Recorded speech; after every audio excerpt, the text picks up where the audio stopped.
Alright, what is good everyone? Welcome back to another video. It is Jamal here with some more Maplestory content, and today I am going to be talking about the last week of the Challenger World in my experience. So this series is a series about, finding my main character, and at the moment I'm playing Ren. I started on the Challenger World when the Challenger World opened, when the new update came out. So if you didn't catch my last video, check it out right here at the top right, where I go through the beginning of my journey in the Challenger World. But yeah, let's continue. So since the last video, I've been progressing bit by bit on my Ren. I haven't been able to extremely grind or grind a lot as much as I probably want to, but I've been making some steady progress. I've been leveling up. I'm currently 260. I just hit job advancement today as of recording this, and I also just finished fighting Slime. Slime was one of the most annoying bosses for me. I just couldn't aim the magma blocks. I looked up so many videos. I watched probably 5-6 videos on how to do the slime boss, and I just couldn't figure out the aim, bro. The aim, it's just so weird. The first time I did it, I basically timed out the boss. There was 2 minutes left or something like that, and I just decided to leave because I'm not gonna beat it in that time. So I tried it again. This was last night. I was super determined to actually beat the boss, and I kept getting lucky actually. So with Slime, when the test happens every 3 minutes, there is the possibility of getting different kinds of slimes that come down. So when the slimes come down, you have to lead them into the magma blocks or whatever. You have to have 3 magma blocks stacked up high in front of a gate and try to get the slimes to go there usually. But if it's the different color slimes, like the yellow slimes, then they go into an open gate. And I somehow kept getting lucky with that. I kept getting the yellow slimes, which benefited me a lot. Basically, this boss, if you can pass the test, complete the test, then the boss loses a lot of defense, or there's not as much damage reduction on you, so then you can do more damage to the boss. And that kept happening to me, back to back to back. I kept getting yellow slimes, or what would happen is I'm trying to throw the magma blocks, and apparently I stacked up 3 somewhere at the bottom of the map or something like that, and just the slimes just naturally started going to those blocks. It got to a point where I didn't even try to stop the slimes or try to stack the blocks anymore. It was just super annoying. I couldn't do it. But I kept getting lucky.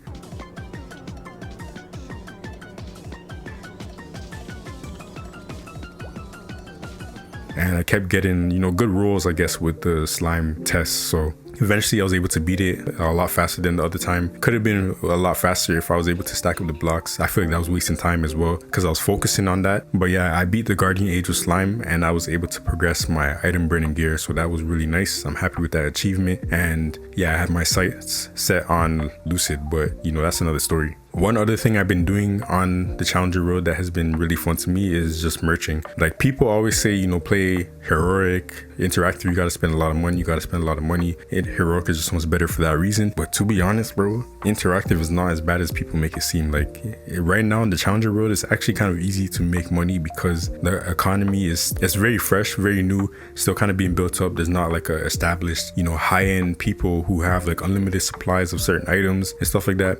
It's honestly pretty easy to make money, especially if you're somebody who's grinding, trying to level up to get the different ranks in the Challenger Road, then you're gonna pick up a lot of things. And some of those things that I've been selling are the golden boxes that you can use to enhance your equipment or something like that later on. I've been selling those things. I know that maybe in the future I might need them to progress my character, but for now I think I'm pretty far away from using those boxes, so I'm just gonna sell them and make my money. My goal is to make 100 billion mesos before Challenger World ends. Then when I get back to interactive server, I splurge that, upgrade my character, and establish a really strong supply chain where I can develop my account and progress even further into the end game. So that's my plan. I've been making a decent amount of mesos. I made probably around 3 billion just doing that stuff. So the money is coming in for sure. You don't gotta spend money in the interactive server, at least in the Challenger Road right now. I don't think you have to spend money at all, to be honest, because the game is a free-to-play game, and there's so many ways to make mesos, and the only thing you spend money for is convenience and efficiency. So if you want to be faster at getting to certain points in the game, doing certain things, then yeah, you gotta spend money. If you want to progress your equipment faster, yeah, of course you gotta spend money. However, there's things you can do to not have to spend money.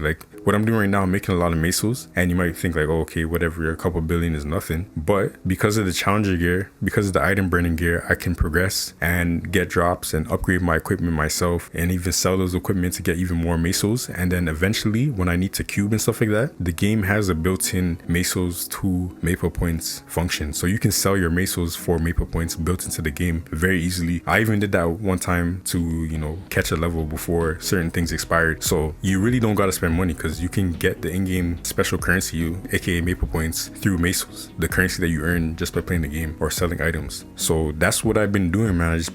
I've been merching. The other aspect of it, I kind of don't want to say this, but I feel like people already kind of figured it out. Like I feel like I've been battling with someone else on the auction house. Someone else is just like, you know, they figured out the method and they're battling with me. But basically what I've been doing is I've been looking for those golden boxes on the auction house under a certain price, and I'll buy bare them. Like I'll buy like 50 of them at a time if there is that much available, and then I'll resell them for, you know, a decent amount more.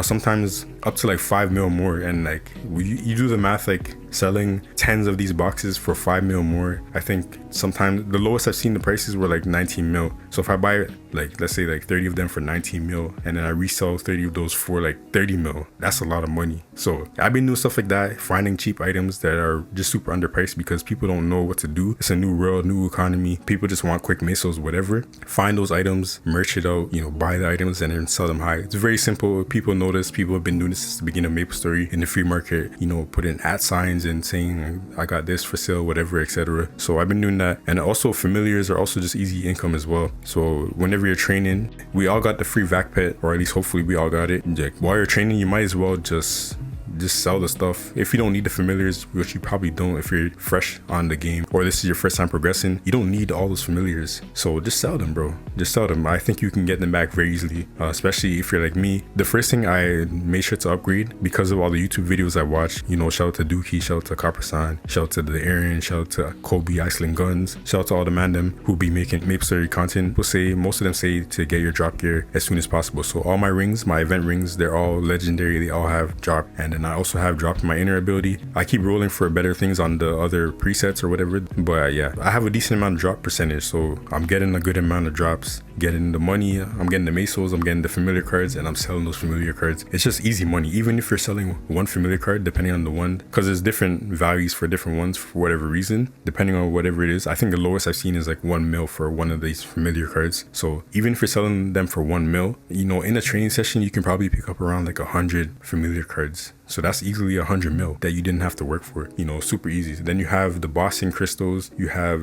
just so many different things that you can sell for quick mesos, and those things will add up over time, especially considering the fact that Challenger World is 6 months long. You have a lot of time to accumulate mesos and actually progress your character, leveraging the item burning equipment that you have right now. So that's what I've been doing. I've been merching, you know, trying to slowly progress through the bosses, get my levels up. I'm 260 now, which is nice. Got my 6th job with Ren, feels very cool and nice. Another annoying thing though, before I end the video, is Golux.